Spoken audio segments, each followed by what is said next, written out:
ನಮಸ್ಕಾರ ವೀಕ್ಷಕರೇ, ನೀವು ನೋಡ್ತಾರೆ ಸಾಮ್ರಾಟ್ ನ್ಯೂಸ್. ನಾನು ನಿಮ್ಮ ನರ್ಸಿಂಗ್ ಸಾಮ್ರಾಟ್. ಇವಾಗ ನೀವು ನೋಡ್ತಾರೆ ವಿಡಿಯೋ ದೃಶ್ಯ ಬೀದರ್ ಮಹಾನಗರ ಪಾಲಿಕೆ ವ್ಯಾಪ್ತಿಯಲ್ಲಿ ಬರುವ ಅಮಲಾಪುರ ಬಡಾವಣೆ. ಈ ಒಂದು ಬಡಾವಣೆಯಲ್ಲಿ ಬೆಳಗ್ಗೆ ಬಸ್ಸನ್ನು ಸಿಕ್ಕಿ ಬಿದ್ದಿದೆ.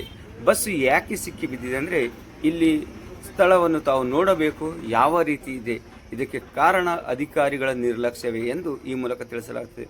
ಅಮಲಾಪುರ ಬಡಾವಣೆ ಸುಮಾರು ದಿವಸ ಆಯಿತು ಮಹಾನಗರ ಪಾಲಿಕೆ ವ್ಯಾಪ್ತಿಯಲ್ಲಿ ಸೇರುವುದರಿಂದ ಅಧಿಕಾರಿಗಳು ಯಾರು ಕೂಡ ಈ ಕಡೆ ಬರ್ತಾ ಇಲ್ಲ.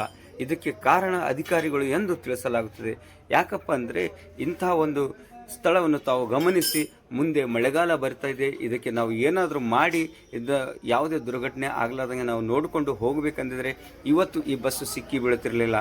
ಅದಕ್ಕೆ ಕೂಡಲೇ ಅಧಿಕಾರಿಗಳು ಈಗಲಾದರೂ ಎಚ್ಚೆತ್ತುಕೊಂಡು ಈ ಸ್ಥಳವನ್ನು ಪರಿಶೀಲನೆ ಮಾಡಿ, ಈಗಾಗಲೇ ಬಸ್ ಡ್ರೈವರ್ ತಮ್ಮ ಮೇಲಧಿಕಾರಿಗಳಿಗೆ ಫೋನ್ ಮುಖಾಂತರ ತಿಳಿಸಿದರೆ ಈಗಲಾದರೂ ತಾವು ಬಂದು ಈ ಸ್ಥಳವನ್ನು ಪರಿಶೀಲಿಸಿ ಇದಕ್ಕೆ ಸ್ವಚ್ಛಗೊಳಿಸಿ ತಮ್ಮ ಏನಾದರೂ ಇಂಥ ಬಸ್ಸುಗಳನ್ನು ಸಿಕ್ಕಿ ಬೀಳಲಾರ್ದಂಗೆ ವ್ಯವಸ್ಥೆ ಮಾಡಬೇಕೆಂದು ಈ ಮೂಲಕ ತಮ್ಮ ಗಮನಕ್ಕೆ ತರಬಯಸುತ್ತಿದ್ದೇನೆ. ನಮಸ್ಕಾರ.